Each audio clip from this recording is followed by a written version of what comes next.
வணக்கம். 2025 தங்கம் யாருமே எதிர்பார்க்காத அளவுக்கு இன்க்ரீஸ் ஆயிருக்கு. சில்வரும் இன்க்ரீஸ் ஆயிருக்கு. இந்த கோல்ட் அண்ட் சில்வர் 2026ல எப்படி இருக்கும்? இத பார்க்கறதுக்கு முன்னாடி ரொம்ப முக்கியமான ஒரு விஷயம் என்னன்னா, தங்கத்தில நீங்க இன்வெஸ்ட் பண்ணியிருக்கீங்க. நான் வந்து நகையா வாங்கியிருக்கேன். ETFல ஸ்டாக் மார்க்கெட் மூலியமா இன்வெஸ்ட் பண்ணியிருக்கேன். இல்ல மியூச்சுவல் ஃபண்ட் மூலியமா நான் இன்வெஸ்ட் பண்ணியிருக்கேன். இல்ல த்ரூ பேங்க் மூலியமா நான் இன்வெஸ்ட் பண்ணியிருக்கேன். இந்த மாரி என்ன ஃபார்ம்ல நீங்க கோல்டுல இன்வெஸ்ட் பண்ணியிருந்தாலும், உங்களுக்கு டாக்ஸ் என்ன அப்படின்றத தெரிஞ்சுக்கணும். டாக்ஸ் தெரியாம நீங்க கோல்டுல இன்வெஸ்ட் பண்றதும், அந்த ப்ராஃபிட்ட புக் பண்றதும் கண்டிப்பா அது நாளைக்கு சிக்கல ஏற்படுத்துறதுக்கு வாய்ப்பு இருக்கு. ஸோ என்னென்ன டைப் ஆஃப் டாக்ஸ் கோல்டுக்கு இருக்கு அப்படின்றத ஒன் பை ஒன்னா இந்த வீடியோல பார்க்க போறோம். சென்னை ட்ரேடிங் அகாடமி தமிழ்ல ஸ்டாக் மார்க்கெட்ட லேர்ன் பண்றதுக்கான ஒரு பெஸ்ட் யூடியூப் சேனல். சப்ஸ்கிரைப் பண்ணுங்க, வாட்ச் பண்ணுங்க. என்னோட டெலகிராம் குரூப்புக்கான லிங்க்கும் வீடியோவோட டிஸ்கிரிப்ஷன்ல இருந்து நீங்க யூஸ் பண்ணிக்கலாம். வெள்ளிக்கிழமை 27 பிப்ரவரி அன்னைக்கு பள்ளிக்கரணை சென்னையில டைரக்ட் ட்ரைனிங் செஷன் இருக்குது. ஆப்ஷன் ட்ரேடிங்க்கான வீக்லி எக்ஸ்பைரி ஸ்ட்ராட்டஜி பற்றி நான் டிஸ்கஸ் பண்ண போகிறேன். இந்த ட்ரைனிங் செஷனுக்கான லிங்க்கும் வீடியோட டிஸ்கிரிப்ஷனில் இருக்குது.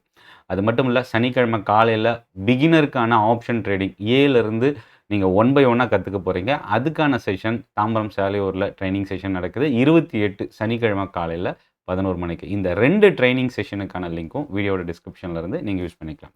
இப்போது இந்த வீடியோக்குள்ளே நம்ம போகலாம். ஸோ தங்கம் வந்து நெறைய பேருக்குள்ள இருக்கிற ஒரு அட்ராக்ஷன் என்னன்னா, ஸ்டாக் மார்க்கெட்ட விட தங்கம் வந்து 2025ல பெர்ஃபார்ம் பண்ணியிருக்கு. அதனால தான் நெறைய பேர் இப்போ ரீட்டெயில் இன்வெஸ்டர்ஸ் தங்கத்தில இன்வெஸ்ட் பண்றாங்க. முக்கியமா கோல்டு ETF இந்த மாரி இன்வெஸ்ட்மென்ட்ல வரலாறு காணாத எஸ்ஐபி வந்து இன்க்ரீஸ் ஆயிருக்கு. அது ஒரு பெரிய ப்ளஸ்ஸா பார்க்கலாம். இப்போ கோல்டுல இன்வெஸ்ட் பண்றதுக்கு என்னென்ன டாக்ஸ் இருக்கு? ஏன் இது ரொம்ப முக்கியமா நம்ம தெரிஞ்சுக்கணும்? ஃபர்ஸ்ட்டு விஷயம் என்னன்னா, டாக்ஸ் ரூல்ஸ் என்ன அப்படின்றத 2 வகையா பிரிக்கலாம். ETF stock market. அதாவது நீங்க ஷேர் மார்க்கெட் மூலியமா தங்கத்தில முதலீடு செய்யலாம். மியூச்சுவல் ஃபண்ட் மூலியமா தங்கத்தில முதலீடு செய்யலாம். இது ஆன்லைன். அடுத்தது பிசிக்கல் கோல்டு. நகை கடையில போய் ஜுவல்லரியா வாங்கலாம். இப்போ ஷேர் மார்க்கெட்ல நீங்க ஒரு டீமேட் அக்கவுண்ட் ஓப்பன் பண்ணி, அது மூலியமா தங்கத்தில முதலீடு செய்றீங்க அப்படின்னா, அதுக்கு என்ன டாக்ஸ்? ஸோ இந்த 12 மாதம் வந்து இதுதான் கணக்கு. அதாவது என்னன்னா, 12 மாசத்துக்கு மேல நீங்க வாங்கி ஹோல்ட் பண்ணியிருக்கீங்கன்னா, அது லாங் டெர்ம் கேபிட்டல் கெயின். 12 மாசத்துக்குள்ள நீங்க வாங்கி செல் பண்ணிட்டீங்கன்னா, அது ஷார்ட் டெர்ம் கேபிட்டல் கெயின். இப்போ இது வந்து ஸ்டாக் மார்க்கெட்ல. இதுக்கு எவ்வளோ டாக்ஸ்? இப்போ நான் வந்து ஒரு 10 மாசத்துல தங்கத்த வாங்கி நான் செல் பண்ணிட்டேன் அப்படின்னா, இது வந்து பார்த்தீங்கன்னா, நியர்லி லெஸ் தென் 12 மந்த்ஸ் அப்படின்றதுனால 20% வந்து ஷார்ட் டெர்ம் கேபிட்டல் கெயின் வந்து இம்பேக்ட் இருக்கும். 12 மந்த்ஸுக்கு மேல நான் வாங்கி ஹோல்ட் பண்ணியிருக்கேன் அப்படின்னா, 12.5% டாக்ஸ் இதில வந்து நம்ம லாங் டெர்ம் கேபிட்டல் கெயின் அப்படின்னு சொல்லலாம். இப்போ இந்த கோல்டு ETF வந்து அ லிஸ்டட் ஆன் ஸ்டாக் எக்ஸ்சேஞ்ச். இந்த ETFன்னா என்ன? Exchange traded fund. Asset management company. அதாவது இந்த ETFும் மியூச்சுவல் ஃபண்ட் கம்பெனிஸ் தான் ஸ்டாக் மார்க்கெட்ல லிஸ்ட் பண்றாங்க. ஸோ அப்ப என்னன்னா, இதுக்கு ஒரு சில சார்ஜஸ் இருக்கு. நீங்க இன்வெஸ்ட் பண்ணும்போதும், ஒவ்வொரு வருஷமும் அத மெயின்டெயின் பண்ணும்போதும், உங்க அக்கவுண்ட்ல வச்சிருக்கும்போதும் ஒரு ஸ்மால் சார்ஜஸ் போகும். அது வந்து பெரிய அளவுக்கு இம்பாக்ட் இருக்காது. இது வந்து ஸ்டாக் மார்க்கெட்ல தான் வாங்கி விக்க முடியும். ஸோ அதனால மார்க்கெட் ரன் ஆகும்போது தான் இந்த தங்க ETFல வந்து நீங்க இன்வெஸ்ட் பண்றதும், செல் பண்றதும் பண்ண முடியும். இப்போ வந்து என்னன்னா, அ இதில ரொம்ப முக்கியமான ஒரு விஷயம். மியூச்சுவல் ஃபண்ட பத்தி நான் டீட்டெயில் சொல்றேன் அடுத்தது. அ தங்கத்தில 12 மாசத்துக்கு மேல போனா லாங் டெர்ம், 12 மாசத்துக்குள்ள இருந்தா ஷார்ட் டெர்ம். ஆனா மியூச்சுவல் ஃபண்ட்ல 24 மாசத்துக்கு மேல நீங்க தங்கத்த வாங்கி ஹோல்ட் பண்ணா தான் லாங் டெர்ம். 24 மாசத்துக்குள்ள நீங்க வாங்கி எப்போ செல் பண்ணாலும், சப்போஸ் 2025 ஜனவரில வாங்கி இப்போ பிப்ரவரில நீங்க செல் பண்ணாலும், இது ஷார்ட் டெர்ம் தான் த்ரூ மியூச்சுவல் ஃபண்ட்ல. அதே மாரி 2026 எண்டுல செல் பண்ணாலும் ஷார்ட் டெர்ம் தான் மியூச்சுவல் ஃபண்ட்ல. ஸோ அப்ப என்னன்னா 2 வருஷம் 24 மாசத்துக்குள்ள நீங்க வாங்கி விக்கிறீங்கன்னா, அது ஷார்ட் டெர்ம் டாக்ஸ் வந்து இம்பாக்ட் இருக்கும். 24 மாசத்துக்கு மேல போனா தான் நீங்க லாங் டெர்ம் கேபிட்டல் கெயின்ல வந்து அந்த ஸ்லாபுக்குள்ள வருவீங்க. இப்போ இந்த லாங் டெர்ம் கேபிட்டல் கெயின பொறுத்தவரைக்கும் 12.5% அதாவது ஆஃப்டர் 12 மந்த்ஸ் நம்ம ETFல எவ்வளோ பே பண்ணுமோ, அதே ஸ்லாப் வந்து இங்க 24 மந்த்ஸ்க்கு அப்புறம் இங்க நமக்கு இம்பாக்ட் இருக்கும். அந்த 24 மந்த்ஸ்க்குள்ள வந்து பார்த்தீங்கன்னா, ஷார்ட் டெர்ம் கேபிட்டல் கெயின்ல வந்துரும். ஸோ இப்போ எதுக்காக ஸ்டாக் மார்க்கெட்ல ETF வாங்கும்போது 12 மாசத்துக்கு அப்புறமே லாங் டெர்ம் வச்சிருக்கிறாங்க? எதுக்காக மியூச்சுவல் ஃபண்ட்ல இன்வெஸ்ட் பண்ணும்போது 24 மாசத்துக்கு அப்புறம் தான் அது லாங் டெர்ம்னு வச்சிருக்கிறாங்க?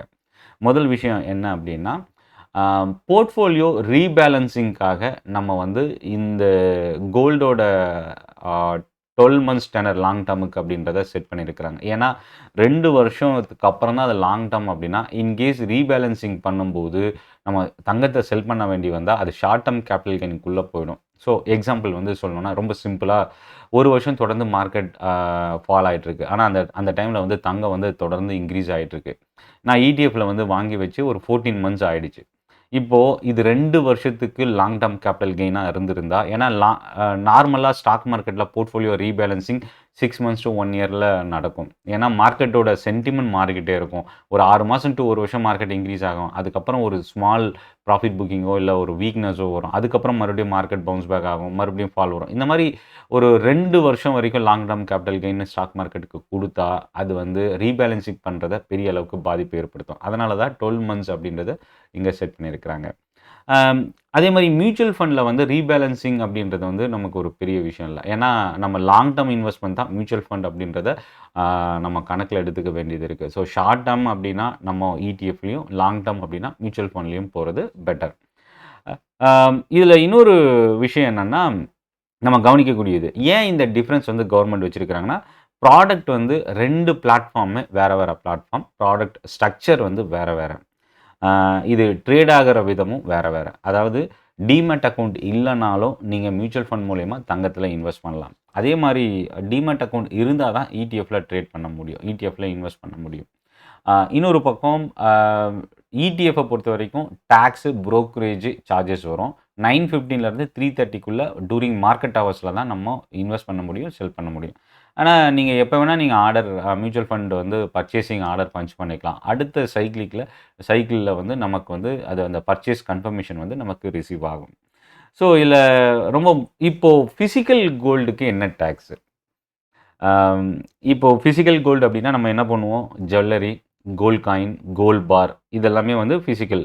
இதில வந்து என்ன டைம்ல நம்ம பர்ச்சேஸ் பண்ணியிருக்கிறோம், அதை எப்போ செல் பண்றோம். இதுதான் கணக்கு டாக்ஸ பொறுத்தவரைக்கும். இப்போ இதில இன்னொரு விஷயம் இருக்கு. என்னன்னா, இடிஎஃப்லயும், மியூச்சுவல் ஃபண்ட்லயும் இல்லாத விஷயம் என்னன்னா, நீங்க தங்கம் வாங்கும்போது 3% ஜிஎஸ்டி அப்ளிகபிள் ஆகும். 1. 2வது மேக்கிங் சார்ஜஸ்ல 5% அப்ளிகபிள் ஆகும். ஸோ, அப்போ என்னன்னா, இந்த 3% ரூ. 1,00,000க்கு நான் தங்கம் வாங்குறேன் அப்படின்னா, ஜிஎஸ்டி வந்து ரூ. 3,000 நான் பே பண்ணணும். ஸோ, அப்போ என்னன்னா, அதே மாதிரி ஜுவல்லரியில வந்து மேக்கிங் சார்ஜஸ்க்கு 5% நான் அடிஷனலா ஜிஎஸ்டி நான் பே பண்ணணும். இப்போ ஹோல்டிங் பீரியடுக்கு வரலாம். இதில நார்மலா வந்து இதுலயும் 2 வருஷம் தான் வந்து லாங் டெர்ம் 2 வருஷத்துக்கு மேல, 2 வருஷத்துக்குள்ள வந்து ஷார்ட் டெர்ம். இப்போ வித்தின் 2 இயர்ஸுக்குள்ள நீங்க வந்து பிசிக்கல் கோல்டு வாங்கி நீங்க செல் பண்றீங்க அப்படின்னா, அது வந்து உங்களோட ஷார்ட் டெர்ம் அப்படின்றது கிடையாது. உங்களோட tax slab general tax slab உங்களுக்கு என்ன வருதோ, அந்த டாக்ஸ் ஸ்லாபோட இன்கம்ல இது ஆட் ஆயிடும். சப்போஸ் எனக்கு வந்து 30% டாக்ஸ் ஸ்லாப் அப்படின்னா, இந்த இன்கம் வந்து உங்களோட ரெவென்யூல அந்த ஏற்கனவே இருக்கிற ரெவென்யூல ஆட் ஆயிடும். இன்கம்ல ஆட் ஆயிடும்.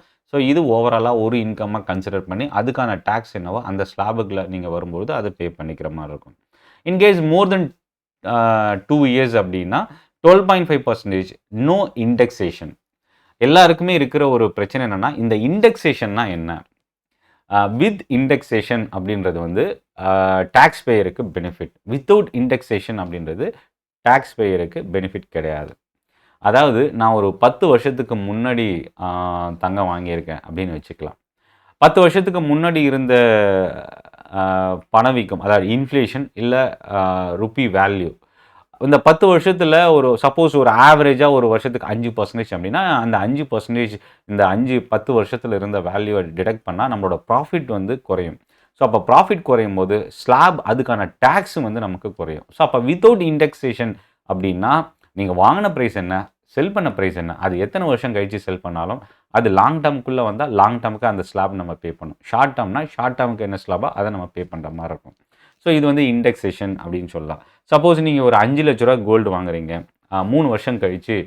7,00,000க்கு செல் பண்றீங்க. ஸோ, அப்போ வந்து ப்ராஃபிட் என்னன்னா ரூ. 2,00,000 ப்ராஃபிட். இப்போ டாக்ஸ் வந்து 12.5% ஏன்னா இது வந்து ஒரு லாங் டெர்ம் இன்வெஸ்ட்மென்ட். ஸோ, ரூ. 2,00,000க்கு 12.5%ன்றது வந்து கிட்டத்தட்ட ரூ. 25,000 டாக்ஸ் வந்து நம்ம பே பண்ற மாரி இருக்கும். இதில எல்லாரும் ஒரு விஷயத்த நீங்க கவனிக்க மறந்திருப்பீங்க. நான் கோல்டு வாங்குறேன். அடமானம் வைக்கிறேன், இல்ல பேங்க்ல போய் செல் பண்றேன். பட் ஆனா, நான் அதுக்கான ப்ராஃபிட் வந்து டாக்ஸா பே பண்ணனா, இல்லையா? எனக்கு தெரியல.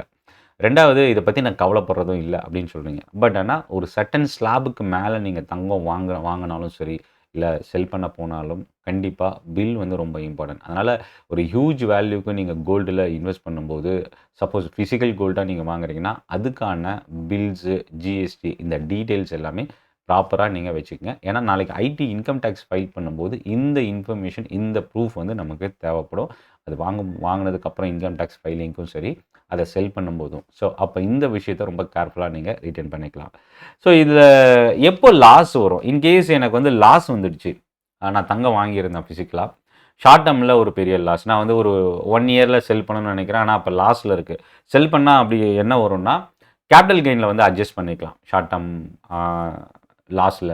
அதே மாரி லாங் டெர்ம் லாஸ் அப்படின்னு வரும்போது, லாங் டெர்ம் கேபிட்டல் கெயின்ல நீங்க அட்ஜஸ்ட் பண்ணிக்கலாம். அது ஒரு ப்ளஸ் இருக்கு. சேலரி இன்கம்லயும் நீங்க இந்த லாஸ வந்து அட்ஜஸ்ட் பண்றதுக்கு ப்ரொவிஷன் இருக்கு. சப்போஸ் நான் வந்து இன்ஹெரிட்டன்ஸ் அதாவது என்னன்னா, நான் என்னோட பேரண்ட்ஸ் இல்ல என்னோட தாத்தா, இல்ல என்னோட பாட்டி அவங்க ஃபேமிலிலருந்து அவங்ககிட்ட இருந்து எனக்கு சொத்தா வருது தங்கம். பட் அவங்க இல்ல இப்போ. அவங்க இறந்ததுக்கப்புறம் அவங்ககிட்ட இருந்து தங்கம் எனக்கு சொத்தா வருது அப்படின்னா, அதுக்கு வந்து ஆ டாக்ஸ் கிடையாது.